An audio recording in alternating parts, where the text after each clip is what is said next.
जय महामाया एस्ट्रो यांत्रिक चैनल में आप लोगों का स्वागत है। आज हम पाठ संख्या 14 में आ चुके हैं।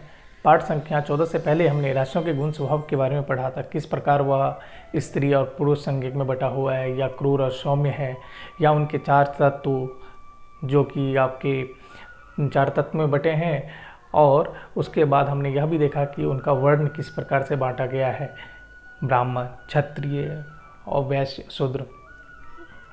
हमने त्रिदोषों के बारे में भी जाना है। इसी प्रकार हम यह मुख्य दोष के बारे में जानकारी हमें इस पे प्राप्त हो चुकी है। अब हम आते हैं कि वह किस प्रकार की राशि है। तो हमने देखा कि सबसे पहले यहाँ पे देखें, गुण स्वभाव में हम बात ही करते हैं। जो पहली राशि आती है स्वभाव, उसका जो बनावट है वो किस तरीके से है। तो हमने यह भी जानकारी प्राप्त किया था कि जो राशि है वह नक्षत्रों का समूह के थ्रू बना हुआ है। नक्षत्र क्या है? तारों के समूह के थ्रू बना हुआ है। तो राशि भी तारों के समूह का आकार जो बना हुआ है उसे राशि कहते हैं। यह 12 आकार में 12 बनी है, 30-30 डिग्री का बना हुआ था। और जो नक्षत्र के चरण थे, एक नक्षत्र के चरण 4 थे और 9 चरण मिलके एक राशि बनाती है, और एक चरण का मान 3 डिग्री 20 मिनट है। तो जो हमारा पहला राशि है यहाँ पे देखेंगे कौन सा है। अब हम तो नंबर के हिसाब से भी राशियों के नाम जान सकते हैं। पहला जो राशि है वह कौन सा है? मेष। मेष है, मेष का मतलब भेड़ होता है। और इसका स्वभाव, भेड़ का क्या स्वभाव होता है? भेड़ का स्वभाव यह होता है कि वो एक के पीछे एक चलते हैं। मतलब बोलते भी है ना कि भेड़ चाल है। तो यानी उनको फोकस नहीं होते, वो गोल की तरफ फोकस तो जाना किधर है उनको नहीं पता, लेकिन वो अपने मालिक के पीछे पीछे जो नहीं, उनके जो बॉस होते हैं उनके पीछे पीछे वो सदैव तत्पर रहते हैं। उन्हें मोटिव नहीं मालूम है किस लिए होता है।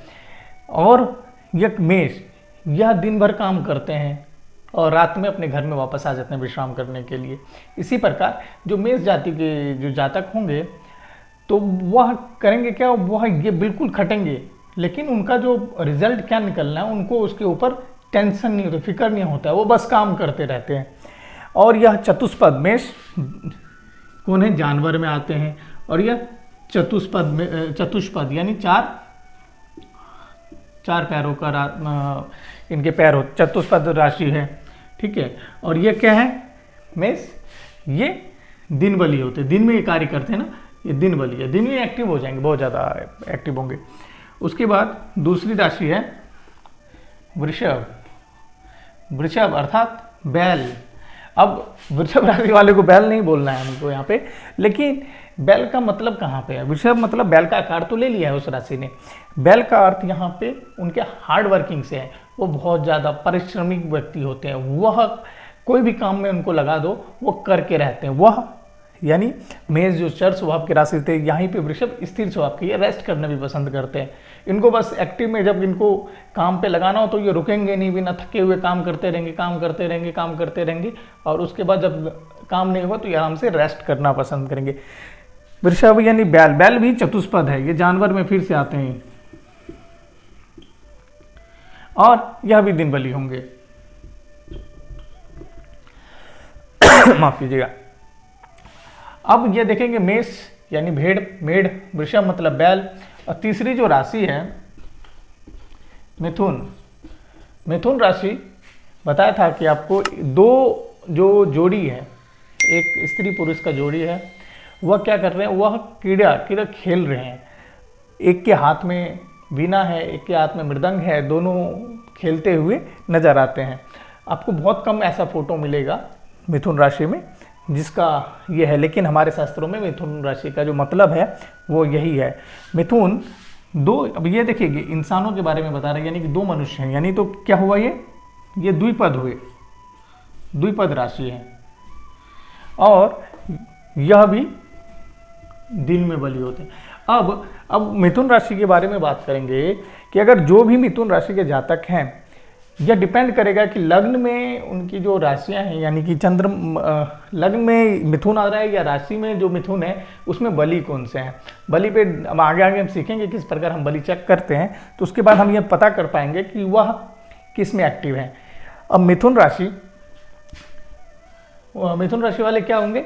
वह जो शास्त्रीय, जैसे कि बताया कि एक युगलबंदी है, वो इनके हाथ में एक ढोलक है, एक में मृदंग है, एक में वीणा है, तो वह इंस्ट्रूमेंट के बहुत प्रिय होते हैं, वह गीत संगीत के बहुत प्रिय होते हैं। तो मिथुन राशि वाले गीत संगीत के बहुत प्रिय होते हैं।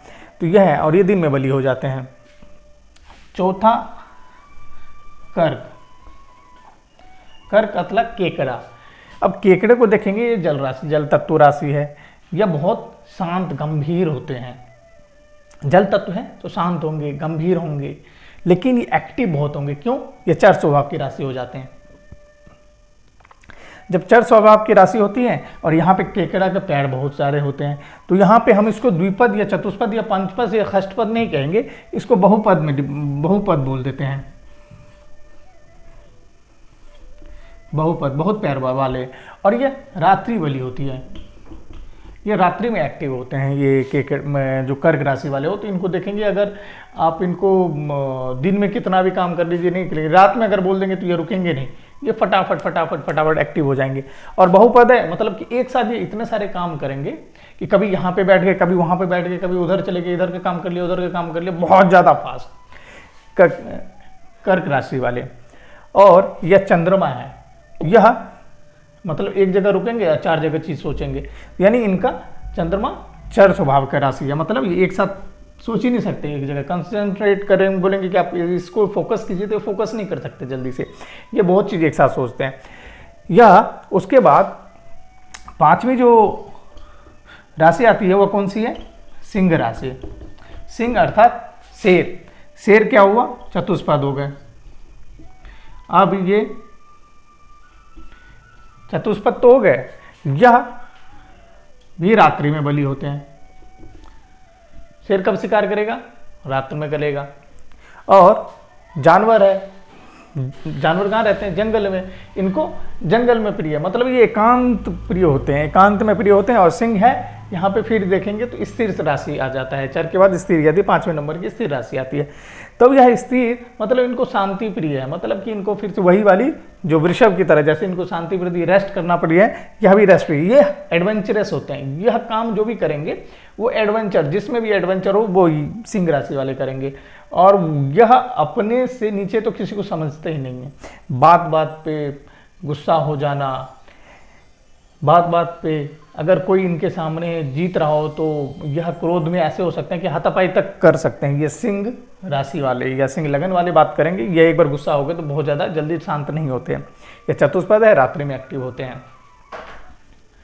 यह हमारे पास, अभी हमने 5 राशियों के बारे में अभी हमने बात किया कि कौन सी राशि, उनके क्या गुण है, क्या स्वभाव है, उसके बारे में हमने 5 राशियों के बारे में बात किया। अब मैं इसको रफ कर देता हूँ।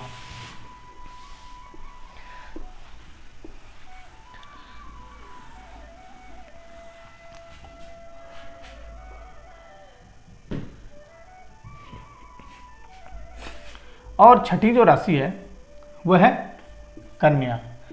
अब कन्या क्या है?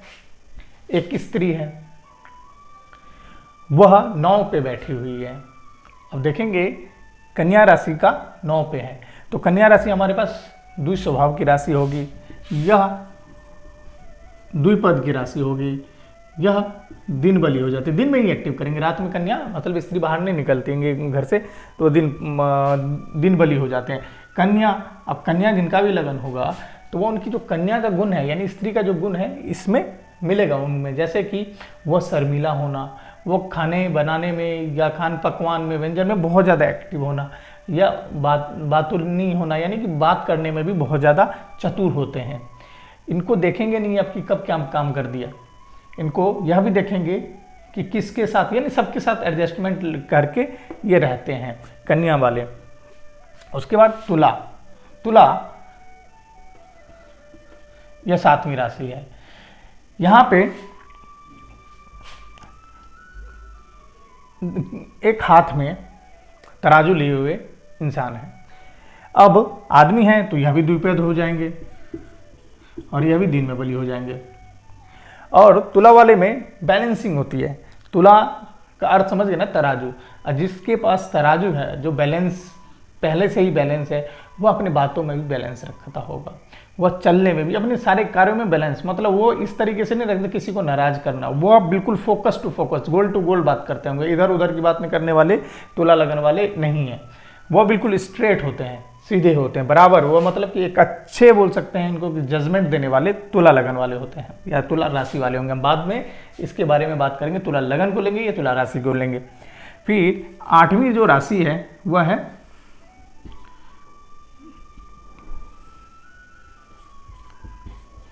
वृश्चिक। वृश्चिक वृश्चिक मतलब बिच्छू, बिच्छू यानी बहुपद। ये कहाँ पे रहते हैं? जल के समीप, जल में। ये कब एक्टिव होते हैं? रात्रि में। यह भी बहुत एक्टिव होते हैं। वृश्चिक जो कि बहुपद यानी बिच्छू के बहुत पैर होते हैं तो बहुपद हो गए, और ये रात्रि में बलि हो जाते हैं। और बिच्छू यानी वृश्चिक राशि के जो स्थिर स्वभाव के होते हैं, यह अपने पे आए तो कुछ भी कर सकते हैं। ये बहुत ज़्यादा, अगर ये इसको टच ना करो तो ये बिल्कुल शांत रहते हैं। जैसे किसी को देखा इनको डिस्टर्ब हो रहा है तो सीधा डंक मार लेते हैं, डंक मारने के बाद वो उठने के लायक नहीं रहता है इंसान। तो ये स्थिर राशि है, इनको स्थिर मतलब ये शांत प्रिय, यह जल के समीप, ऐसे जातक को जल बहुत फेवरेट होता है, घूमना फिरना जल के पास पसंद है। और वृश्चिक राशि के जो जातक होते हैं वह आपका देखेंगे कि वो बहुत ज़्यादा धैर्य गंभीर इतने होते हैं कि उनके फ्रेंड सर्कल यानी उनकी सलाह भी बहुत ज़्यादा ही इतनी ज़्यादा महत्वपूर्ण होती है। बिल्कुल, अगर वो किसी को सलाह देते हैं तो वह बिल्कुल परफेक्ट देते हैं, यानी उनका कोई जोड़ नहीं होता है कि उनसे कोई भी, वो जीतना ही जीतना होता है अगर वो किसी को सलाह देते। वृश्चिक राशि वाले। अब नमा आ गए धनु। धनु में है क्या? जो अगला हिस्सा वह इंसान का है, वो धनुष लेके चल रहा है, और पिछला घोड़े का है। ठीक है, अगर आधा हिस्सा इंसान का है, यानी अब यहाँ पे देखें धनु जो कि अग्नि तत्व राशि है, धनु जो कि क्षत्रिय राशि है, धनु जो कि क्रूर राशि है। अब जो भी धनु राशि वाले होंगे तो उसके बारे में यह कह सकते हैं कि यह क्रूर स्वभाव का है, यह क्षत्रिय, ये युद्ध के लिए आतुर रहता है। अब इसको कैसे देखेंगे कि वह इंसान का या घोड़े पर काम करेगा? तो यह देखेंगे धनु, एक राशि का मान हमने कितना निकाला था? एक राशि का मान 30 डिग्री, तो आधी राशि का मान यानी 30 डिवाइडेड बाय 2 यानी 15 डिग्री। अब हम आगे जब पढ़ेंगे कि वह राशि 0 से 30 डिग्री में कब आएगा, अगर 0 से 15 डिग्री में आए तो वह इंसान, और इसमें आए 15 के बाद आए तो घोड़े, तो यह चतुष्पद हो जाएगा। और यह एक्टिव मोस्टली दिन में ही रहता है। 10वीं राशि मकर यानी मगरमच्छ। ऐसे इसमें भी शास्त्रों में बहुत जगह यह लिखा है कि जो आधा शरीर है वह मकर का है और आधा हिरण का है। अब यहाँ पे देखते हैं जो मकर के तो पैर नहीं दिखते, पानी में रहता है तो उसके पैर नहीं दिखेंगे। जब पैर नहीं दिखे तो अपद राशि हुआ। लेकिन ऐसा शास्त्रों में है, वर्णित है कि अगर घोड़े का आधा है तो उसके चारों के चारों टांग दिखते हैं। जब चारों टांग दिखते हैं तो वो जानवर है, तो मगरमच्छ या मगरमच्छ या हिरण दोनों क्या हैं? दोनों जानवर हैं। तो यह चतुष्पद में आया। अब 11वीं राशि कुंभ। कुंभ में देखते हैं आकृति सभी जगह मोस्टली ऐसे देखेंगे कि घड़ा है, और घड़ा पे तो देखते हैं, लेकिन वास्तव में जो शास्त्र में लिखा हुआ है कि एक इंसान है जिसके सर पे मटका है, वो मटका में छेद हो रखा है, और छेद के कारण उसके पूरे शरीर पर पानी ही पानी फैल गया है। लेकिन उसका पैर नहीं दिख रहा है, उसका पैर नहीं दिख रहा है कुंभ में, तो हम उसको क्या बोलेंगे?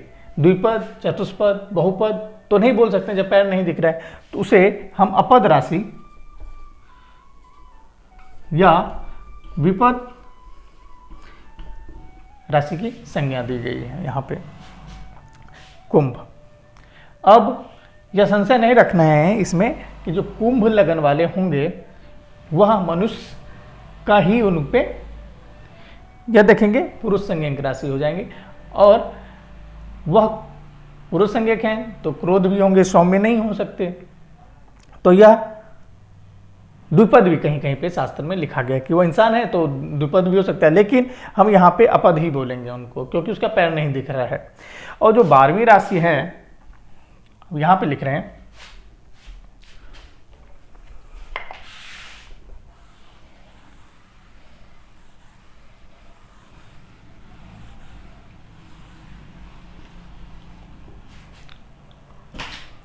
जो 12वीं राशि है वह मीन अर्थात मछली। यहां पे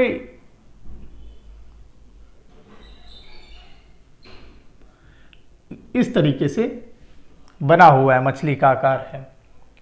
यह समझ नहीं आता है उस चित्र में कि उसका सर ये है ये है, लेकिन दोनों का सर एक जो फेस है वो एक तरफ है। अगर हम मछली की बात करते हैं तो उसके पैर नहीं होते हैं, तो वह कौन सी हुआ? वह अपद हुआ या विपद भी हुआ, लेकिन उसका कैरेक्टरिस्टिक मछली जैसा ही होगा। और मछली के बारे में हम लोग जानते ही हैं कि मछली कितना ज़्यादा शुभ है। शुभ के कारण ही मनुष्य उनका दर्शन शुभ माना जाता है। और चांदी के मछली घरों में रखते हैं या मछली का एक्वेरियम रखते हैं शुभ तत्व के लिए, पॉजिटिव एनर्जी के लिए, तो मछली शुभ मानते हैं हम लोग। अब हमने यह पढ़ा राशि के गुण स्वभाव में कि कौन सी राशि द्विपद है, कौन सी राशि चतुष्पद है, कौन सी राशि बहुपद है, या कौन सी राशि अपद है। उसी प्रकार उसमें से कुछ राशियों में हमें संशय हुआ है, कुछ में समझने में हो सकता है कि समझने में थोड़ी कठिनाई हुई, जैसे मकर हो गए, कुंभ हो गए, धनु हो गया, कन्या हो गए। कन्या तो कन्या लेकिन वह स्त्री है जो कि नाव पे जा रही है, या मिथुन हो गए। उसमें समझने में थोड़ा सा कठिनाई हो सकती है, लेकिन एक बार आप उसको समझ गए इस चीज़ से, तो हम अब जब भविष्य फल कथन करेंगे, कभी भी फलित करेंगे, तो हमें आसानी रहेगी कि अगर वह किस प्रकार का उनका नेचर होगा, जातक का किस प्रकार का नेचर है, तो वह राशियों के जो बनावट है, संरचना है, उसके थ्रू हम आसानी से बता सकते हैं कि वह जातक किस प्रकार का होगा। तो यहाँ तक आपको आराम से समझ आ गया होगा। अगर कोई भी फिर भी संशय है तो आप कमेंट बॉक्स में लिखिए, हम प्रयास करेंगे कि आपको और अच्छे ढंग से समझ आ जाए। और हम तो यही बोलेंगे कि आप पाठ को निरंतर देखते रहिए, पाठ को एक से प्रारंभ कीजिए और हमारे साथ बढ़ते रहिए, तो हम आपको यह चीज़ में संशय नहीं रहेगी। हम इसको बहुत ही सरल ढंग से समझाने का प्रयास किए हैं, आपको आसानी ढंग से समझ भी आ जाएगा। तब तक के लिए